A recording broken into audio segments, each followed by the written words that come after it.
आज के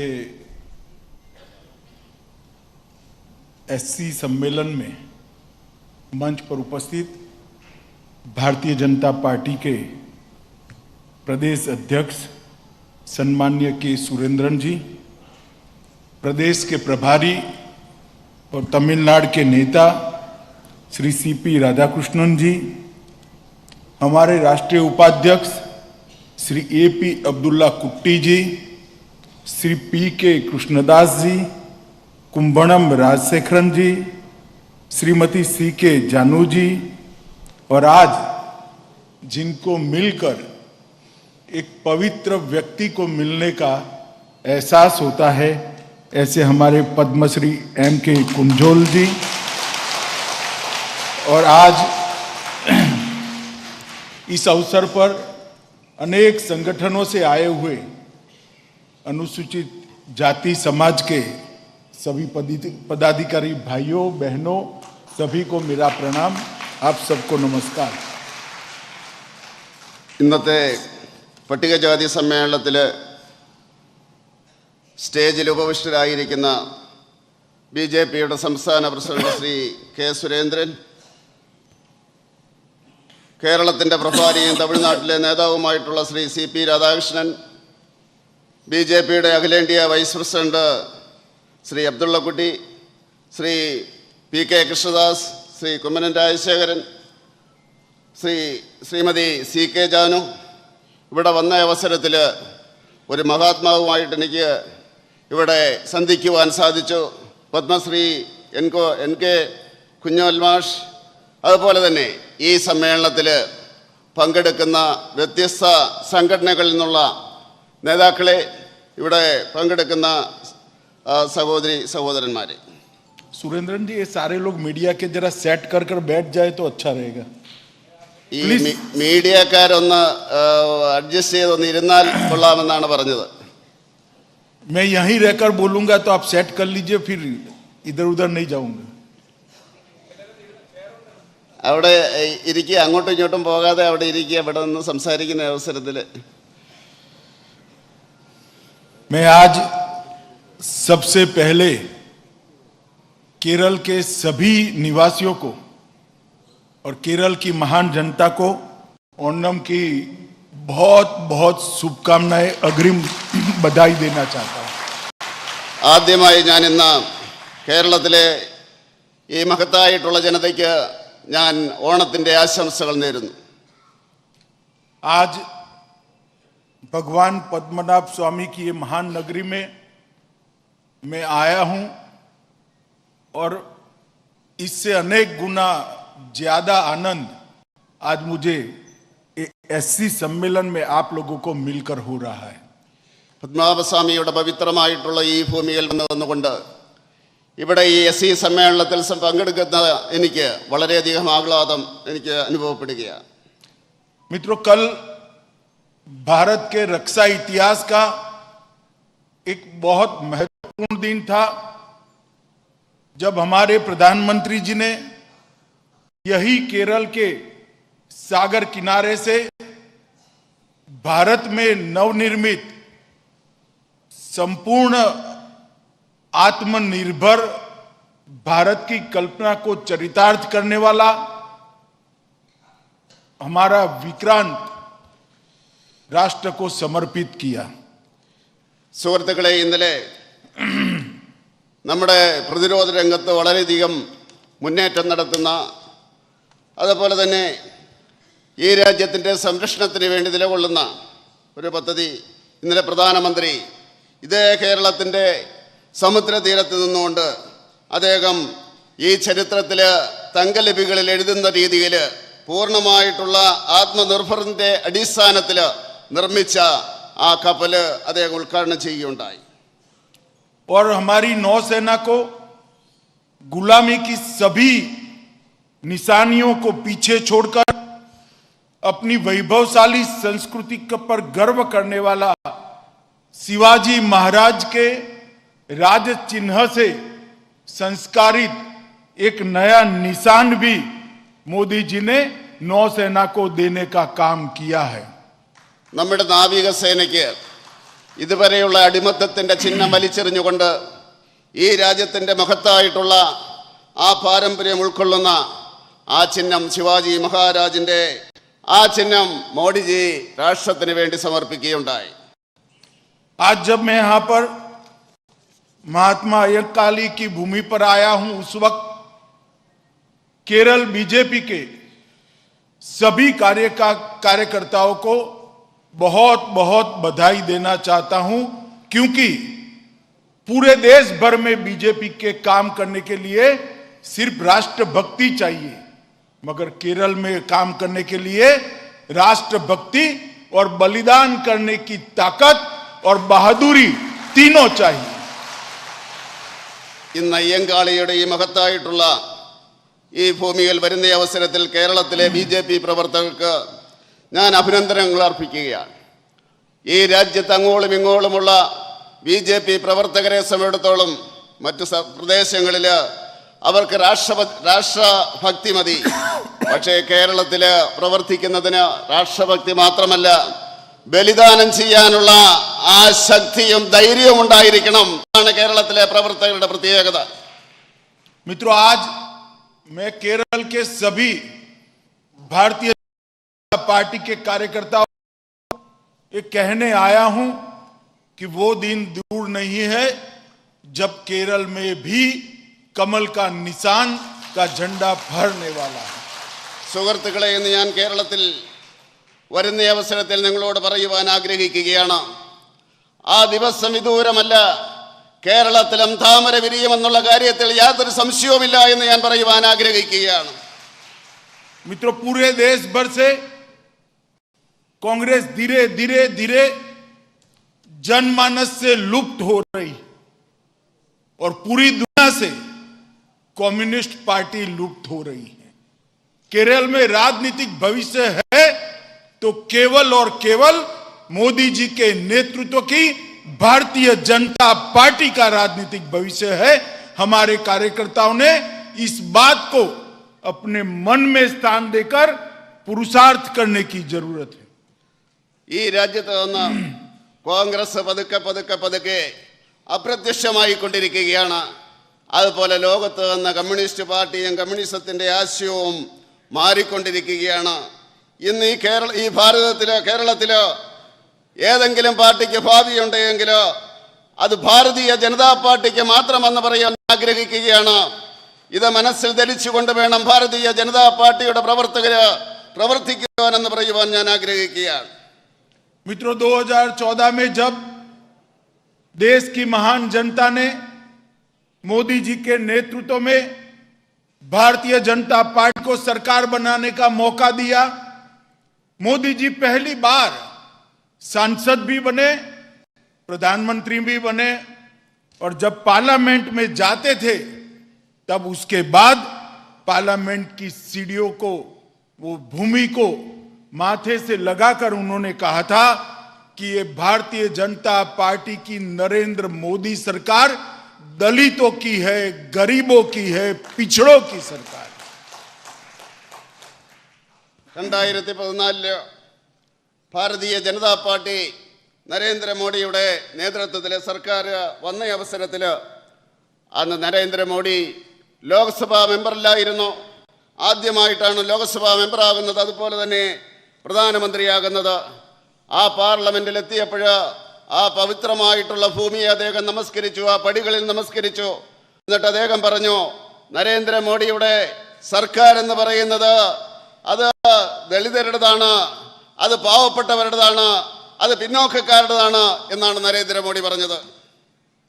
मित्रों, और मोदी जी ने इस बात को चरितार्थ करते हुए देश के 60 करोड़ दलित, आदिवासी, गरीब और पिछड़े समाज के व्यक्तियों को उनके जीवन स्तर को उठाने का काम नरेंद्र मोदी जी ने 8 साल के अंदर किया है. നരേന്ദ്രമോദിയുടെ സർക്കാർ ഈ രാജ്യത്തെ കോടിക്കണക്കിന് ദളിത് വിഭാഗങ്ങൾക്ക് വേണ്ടി ഏതാണ്ട് 8 വർഷ കാലഘട്ടം കൊണ്ട് ഏതാണ്ട് പൂർണ്ണമായിട്ടുള്ള പ്രവർത്തനങ്ങൾ ചെയ്തുകൊണ്ട് അദ്ദേഹം മുന്നേറുകയാണ്. मैं आज कांग्रेस पार्टी को पूछना चाहता हूं, कभी भी क्या आपकी मंत्रिपरिषद में 12 मंत्री अनुसूचित जाति के रहे हैं क्या? ये काम देश के प्रधानमंत्री नरेंद्र मोदी जी ने भारतीय जनता पार्टी की सरकार में करने का किया है। അതുപോലെ തന്നെ കോൺഗ്രസ്സുകാരോട് ചോദിക്കുവാൻ ഞാൻ ആഗ്രഹിക്കുകയാണ്, ആ കോൺഗ്രസിന്റെ കാലഘട്ടത്തിൽ ഈ 12 പട്ടികജാതി പട്ടികവർഗ മന്ത്രിമാരുണ്ടായിട്ടുണ്ടോ എന്ന് ചോദിക്കുവാൻ ഞാൻ ആഗ്രഹിക്കുകയാണ്. നരേന്ദ്രമോദിയുടെ ഈ സർക്കാരിൽ ആ രീതിയിൽ പട്ടികജാതി പട്ടികവർഗ മന്ത്രിമാരുണ്ടായി എന്ന് പറയാൻ ഞാൻ ആഗ്രഹിക്കുന്നു. मित्रों, पहली बार जब भारतीय जनता पार्टी को देश का राष्ट्रपति चुनने का मौका मिला, नरेंद्र मोदी जी के नेतृत्व में पूर्ण बहुमत की सरकार बनी। हमने पहला राष्ट्रपति एक दलित समाज के गरीब व्यक्ति रामनाथ कोविंद को चुनने का किया। സുഹൃത്തുക്കളെ, ഭാരതീയ ജനതാ പാർട്ടിയുടെ സർക്കാർ പൂർണ്ണമായിട്ടുള്ള ആ ഭൂരിപക്ഷത്തോടു കൂടി അധികാരത്തിൽ വന്ന അവസരത്തിൽ ആദ്യമായിട്ട് രാഷ്ട്രപതിയെ തെരഞ്ഞെടുക്കുവാനുള്ള അവസരം വന്ന അവസരത്തിൽ നമ്മൾ ആദ്യം തെരഞ്ഞെടുത്തത് പട്ടികജാതിക്കാരനായിട്ടുള്ള രാംനാഥ് കോവിന്ദിനെയാണ് എന്ന് പറയുവാൻ ഞാൻ ആഗ്രഹിക്കുക. और दूसरी बार जब हमें ये मौका मिला तो हमने एसटी समाज की महिला नेत्री द्रौपदी मुर्मू जी को राष्ट्रपति बनाने का काम किया. രണ്ടാമത്തെ പ്രാവശ്യത്തും ജനങ്ങൾ നമുക്ക് അവസരം തന്ന അവസരത്തിൽ പട്ടികവർഗ വിഭാഗത്തിലെ മഹിളയായിട്ടുള്ള ദ്രൗപദി മുർമുവിനെ രാഷ്ട്രപതിയായിട്ട് നമ്മൾ വിജയിപ്പിക്കുകയാണ് ഉണ്ടായത്. क्योंकि प्रधानमंत्री नरेंद्र मोदी जी का दृढ़ विश्वास है कि हमारी अनुसूचित जाति और अनुसूचित जाति के और जनजाति के भाइयों बहनों को आगे लाए बगैर भारत का विकास असंभव है. നരേന്ദ്രമോദിജിയുടെ വിശ്വാസമാണ് ഈ രാജ്യത്തെ പട്ടികജാതി പട്ടികവർഗ വിഭാഗങ്ങളുടെ വികസനത്തിലൂടെ അല്ലാതെ ഈ രാജ്യത്തിന്റെ വികസനം സംഭവിക്കില്ല എന്ന് അദ്ദേഹം വിശ്വസിക്കുന്നു. मित्रों, मोदी जी की सरकार 8 साल चली है. इस देश में कांग्रेस की सरकार 60 साल चली.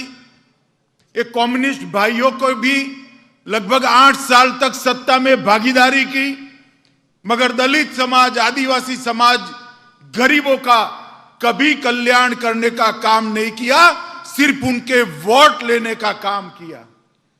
മോഡിജി സർക്കാർ 8 വർഷം ഏതാണ്ട് ഭരണത്തിൽ പൂർത്തിയാക്കിയിരിക്കുകയാണ്. കോൺഗ്രസ് പാർട്ടി 60 വർഷം ഈ രാജ്യം ഭരിച്ചു. മാർക്സിസ്റ്റ് കമ്മ്യൂണിസ്റ്റ് പാർട്ടികൾക്ക് വ്യത്യസ്തമായിട്ടുള്ള സമയങ്ങളിൽ ഏതാണ്ട് 8 വർഷം ഭരണത്തിൻ്റെ ഭാഗമാകുവാൻ വേണ്ടി പിന്തുണയ്ക്കുവാനുള്ള അവസരവുമൊക്കെയായിട്ട് അവർക്ക് കിട്ടി. അവർ ദളിത് ആദിവാസി വിഭാഗങ്ങൾക്ക് വേണ്ടി ഒന്നും ചെയ്തില്ല എന്ന് പറയുവാൻ ഞാൻ ആഗ്രഹിക്കുക.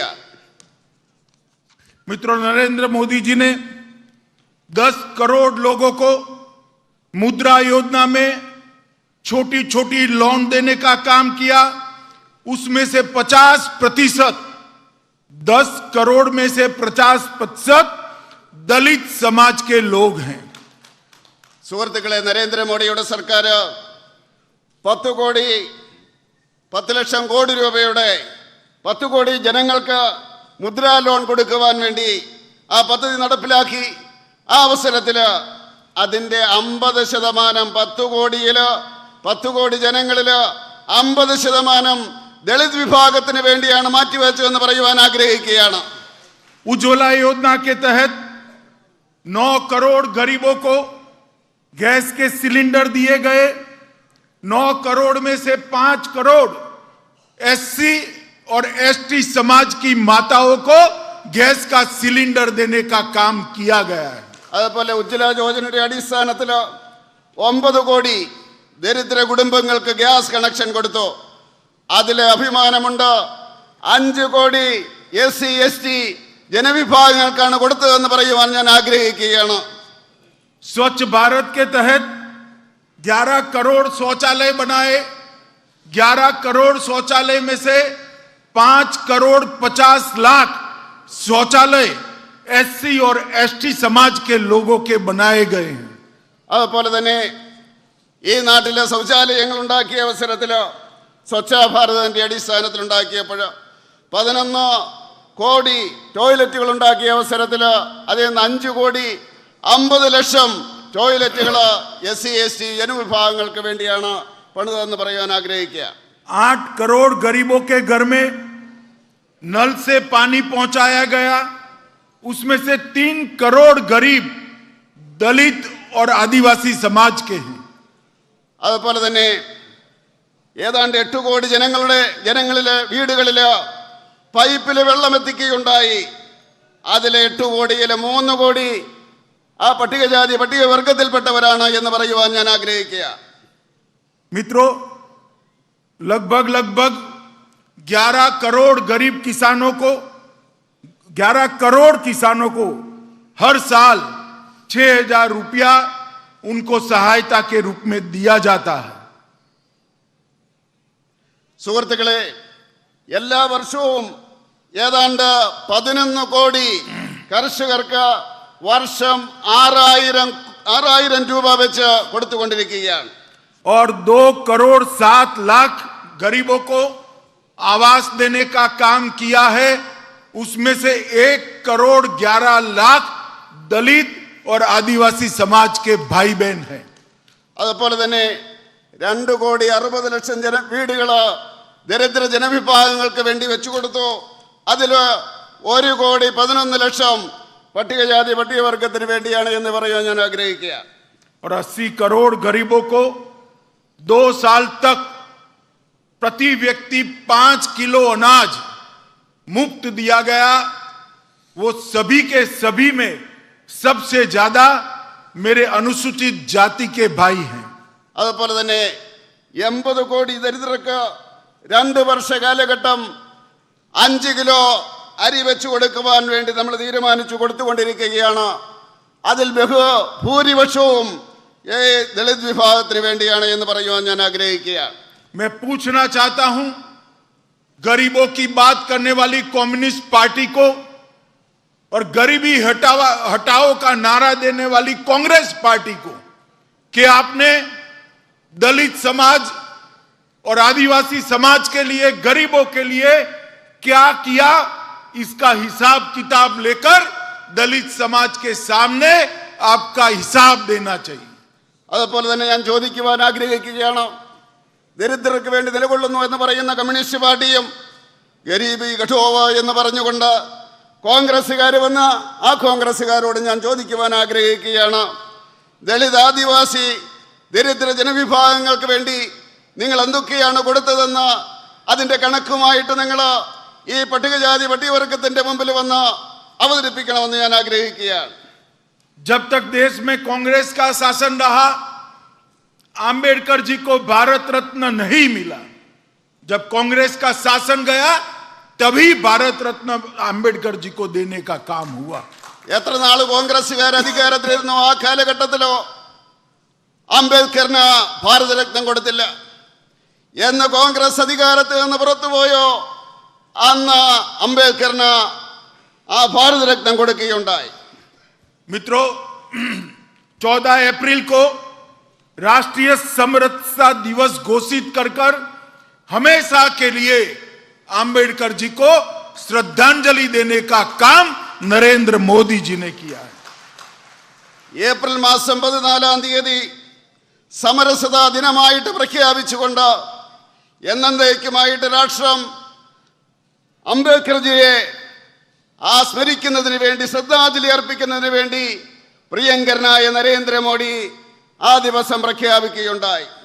26 नवंबर को संविधान दिवस घोषित कर आंबेडकर जी का संविधान के निर्माण में जो योगदान है उसको हमेशा हमेशा के लिए भारत के इतिहास में सुवर्ण अक्षर से लिखने का काम किया गया है. നവംബർ മാസം 26 തീയതി ഭരണഘടനാ ദിവസമായിട്ട് പ്രഖ്യാപിച്ചുകൊണ്ട് അംബേദ്കറിന്റെ ആ സേവനത്തെ എന്നേക്കുമായിട്ട് സ്മരിക്കുന്നതിന് വേണ്ടി, ആ ഭാരതത്തിലെ ജനതയെ സ്മരിക്കുന്നതിന് വേണ്ടി ആ ദിവസം പ്രഖ്യാപിക്കുകയുണ്ടായി. आंबेडकर जी से जुड़े 5 स्थान मऊ में उनका जन्म स्थान, लंदन में उनका स्थान शिक्षा का, नागपुर में उनका दीक्षा का स्थान, दिल्ली में जहां उन्होंने देह छोड़ा था ये स्थान, और मुंबई में जहां उनका अग्नि संस्कार हुआ था वो स्थान। पांचों स्थानों को भारतीय जनता पार्टी ने वहां उनका स्मारक बनाकर पंच तीर्थ अंबेडकर जी के नाम से बनाने का काम भारतीय जनता पार्टी के नेता नरेंद्र मोदी जी ने किया है। അംബേദ്കർജിയുമായിട്ട് ബന്ധപ്പെട്ട അന്ത്യസ്ഥാനങ്ങളിൽ മൗവിലാണ് അദ്ദേഹം ജനിച്ചത്, ലണ്ടനിലാണ് അദ്ദേഹം പഠിച്ചത്, നാഗ്പൂരിലാണ് അദ്ദേഹത്തിൻ്റെ പ്രദേശം, ഡൽഹിയിലാണ് അദ്ദേഹത്തിൻ്റെ ആ കർമ്മഭൂമിയായിട്ടുണ്ടായിരുന്നത്, ബോംബെയിലാണ് അദ്ദേഹം അഗ്നിയിൽ ലയിച്ച് ആ 5 സ്ഥാനങ്ങളിൽ ഭാരതീയ ജനതാ പാർട്ടിയുടെ സർക്കാർ പഞ്ചതീർത്ഥമായിട്ട് നരേന്ദ്രമോദിയുടെ സർക്കാർ പ്രഖ്യാപിക്കുകയുണ്ടായി. मित्रों, आम्बेडकर इंटरनेशनल सेंटर की स्थापना की, जहां न केवल भारत दुनिया भर के सामाजिक और आर्थिक बदलाव के लिए सेंटर ऑफ एक्सेलेंस बनाने का काम किया गया है। അതുപോലെ തന്നെ അംബേദ്കറുടെ ഇന്റർനാഷണൽ സെന്റർ പറഞ്ഞുകൊണ്ട് ഭാരതത്തിൽ മാത്രമല്ല ലോകത്ത് മുഴുവനുമായിട്ട് സാമൂഹികവും അതുപോലെ തന്നെ സാമ്പത്തികവുമായിട്ടുള്ള ചിന്തനത്തിനുള്ള ഒരു സ്ഥാനമായിട്ട് അതിനെ മാറ്റുകയുണ്ടായി. अलीपुर को state of the art museum और आम्बेडकर जी के मेमोरियल में कन्वर्ट किया गया है। അതുപോലെ തന്നെ അലിപ്പൂരില് സ്റ്റേറ്റ് ഓഫ് ആർട്ട് മിഷൻ എന്നുള്ള രീതിയിൽ അതിൻ്റെ പേര് മാറ്റുകയുണ്ടായി. मित्रों, मोदी जी की सरकार ने देश को सुरक्षित करने का काम किया है। മോഡിജിയുടെ സർക്കാർ രാജ്യത്തെ സുരക്ഷിതമാക്കുന്നതിന് വേണ്ടിയുള്ള നടപടികളാണ് സ്വീകരിച്ചത്. कश्मीर के अंदर आतंकवाद की जड़ों को मजबूत करने वाली धारा 370 को मोदी जी ने 5 अगस्त को उखाड़कर फेंककर हमेशा के लिए कश्मीर को भारत के साथ जोड़ने का काम किया है। കാശ്മീരില് ഭീകരവാദത്തിന് അനുകൂലമായിരുന്ന ശക്തി നൽകിയിരുന്ന 375 വകുപ്പ് മോഡിജി ആഗസ്റ്റ് മാസം 5-ാം തീയതി എടുത്തു കളഞ്ഞുകൊണ്ട് ഈ ഭാരതത്തിന്റെ ഭാഗമാക്കി കാശ്മീരിനെ മാറ്റുകയുണ്ടായി. मित्रों, जब पाकिस्तान ने उरी और पुलवामा में आतंकवादी भेद कर हमारे जवानों पर हमला किया, सोते हुए निर्दोष जवानों को जिंदा जला दिया। कई सरकारें कांग्रेस की आई गई, इस प्रकार के हमलों का कभी जवाब नहीं दिया जाता था। मोदी जी ने हमारी सेना पर हमले का जवाब देकर सर्जिकल स्ट्राइक और एयर स्ट्राइक कर पाकिस्तान के घर में घुसकर हमारे जवानों का बदला लेने का काम किया है। സുഹൃത്തുക്കളെ, പാകിസ്ഥാൻ പുൽവാമയിൽ നമ്മുടെ ജവാന്മാരെ അവർ ചുട്ടുകരിക്കുകയുണ്ടായി. അർദ്ധരാത്രിയിൽ ഉറങ്ങിക്കിടന്നിരുന്ന നിഷ്കളങ്കരായിട്ടുള്ള ആ ജവാന്മാരെ അവർ ആക്രമിച്ചു കൊല്ലുകയാണ് ഉണ്ടായത്. കോൺഗ്രസിന്റെ ഭരണകാലഘട്ടത്തിൽ ഒരിക്കൽ പോലും ഇങ്ങനെയുള്ള ആക്രമണങ്ങൾക്ക് അതിൻ്റെ അതേ രീതിയിലോ മറുപടി കൊടുത്തിരുന്നില്ല. പക്ഷേ നരേന്ദ്രമോദിയുടെ സർക്കാരോ സർജിക്കൽ സ്ട്രൈക്കിലൂടെയും അതുപോലെ തന്നെ എയർ സ്ട്രൈക്കിലൂടെയും പാകിസ്ഥാന്റെ ഉള്ളിലേക്ക് കടന്നു ചെന്നിട്ട് അതേ ഭാഷയിൽ അതേ രീതിയിൽ മറുപടി കൊടുക്കുകയുണ്ടായി, തിരിച്ചടിക്കുകയുണ്ടായി. मित्रों, पूरे भारत के अर्थतंत्र को मजबूत किया, भारत को उत्पादन का केंद्र बनाया और इसके साथ साथ आत्मनिर्भर भारत का संदेश देकर भारत को दुनिया में उत्पादन का, मैन्युफैक्चरिंग का हब बनाने का काम नरेंद्र मोदी जी ने किया है। സുഹൃത്തുക്കളെ, ഈ സാമ്പത്തിക രംഗത്ത് ഭാരതത്തെ പടിപടിയായിട്ട് ഉയർത്തുകയാണ് നരേന്ദ്രമോദിയുടെ സർക്കാർ. ഉൽപാദന രംഗത്ത് വളരെയധികം മുന്നോട്ട് പോയിക്കൊണ്ടിരിക്കുന്നു. ആത്മനിർഭർ ഭാരതം എന്ന ആ മുദ്രാവാക്യം ഉയർത്തിക്കൊണ്ട് ഉൽപാദന രംഗത്ത് ലോകത്തിലെ ഒന്നാം ശക്തിയായിട്ട് ഭാരതത്തെ മാറ്റിക്കൊണ്ടിരിക്കുകയാണ് നരേന്ദ്രമോദിയുടെ സർക്കാർ. मित्रों, अंत में मैं इतना ही कहना चाहता हूं, मोदी जी के शासन में भारत दुनिया में एक महासत्ता बनने जा रहा है। उस वक्त हम सब भारतीय जनता पार्टी के कार्यकर्ता चाहते हैं कि केरल भी मोदी जी की इस यात्रा में जुड़ जाए। अंत में मैं केरल की जनता और केरल के अनुसूचित समाज के सभी भाइयों बहनों को विनम्र अपील करने आया हूं, आइए महान भारत बनाने की मोदी जी की यात्रा में हम सभी लोग जुड़े, हाथ से हाथ मिलाए और भारत को गौरवशाली देश बनाने के लिए प्रयास करें। സുഹൃത്തുക്കളെ, അവസാനമായിട്ട് ഞാൻ പറയുവാൻ ആഗ്രഹിക്കുന്നത്, നരേന്ദ്രമോദിയുടെ സർക്കാർ ഭാരതത്തെ ഒരു മഹത്തായിട്ടുള്ള സാമ്പത്തിക ശക്തിയായിട്ട് വളർത്തുവാൻ വേണ്ടി ശ്രമിച്ചുകൊണ്ടിരിക്കുകയാണ്. ഈ അവസരത്തിൽ BJP പ്രവർത്തകരോട് എനിക്ക് പറയുവാനുള്ളത്, കേരളത്തിലെ ജനങ്ങളോട് പറയുവാനുള്ളത്, അതുപോലെ തന്നെ ദളിത് ജനവിഭാഗങ്ങളോട് പറയുവാനുള്ളത്, നരേന്ദ്രമോദിയുടെ കരങ്ങളെ ശക്തിപ്പെടുത്തുന്നതിന് വേണ്ടി, ഈ രാജ്യത്തെ മഹത്തായിട്ടുള്ള രാഷ്ട്രമാക്കുന്നതിന് വേണ്ടി എല്ലാവരും നരേന്ദ്രമോദിയുടെ ഒപ്പം ചേരണമെന്നാണ്. അങ്ങനെ ആത്മാഭിമാനത്തോടു കൂടിയുള്ള ഒരു രാഷ്ട്രമാക്കി മാറ്റുന്നതിന് വേണ്ടി എല്ലാവരും സഹകരിക്കണമെന്ന് ഞാൻ അഭ്യർത്ഥിക്കുന്നു. मेरे साथ जोर से दोनों हाथ उठाइए जरा। केरल में सरकार बनने के संकल्प की मुट्ठी भींचिए और प्रचंड आवाज से बोलिए, भारत माता की, भारत माता की जय, वंदे मातरम, वंदे मातरम, वंदे मातरम।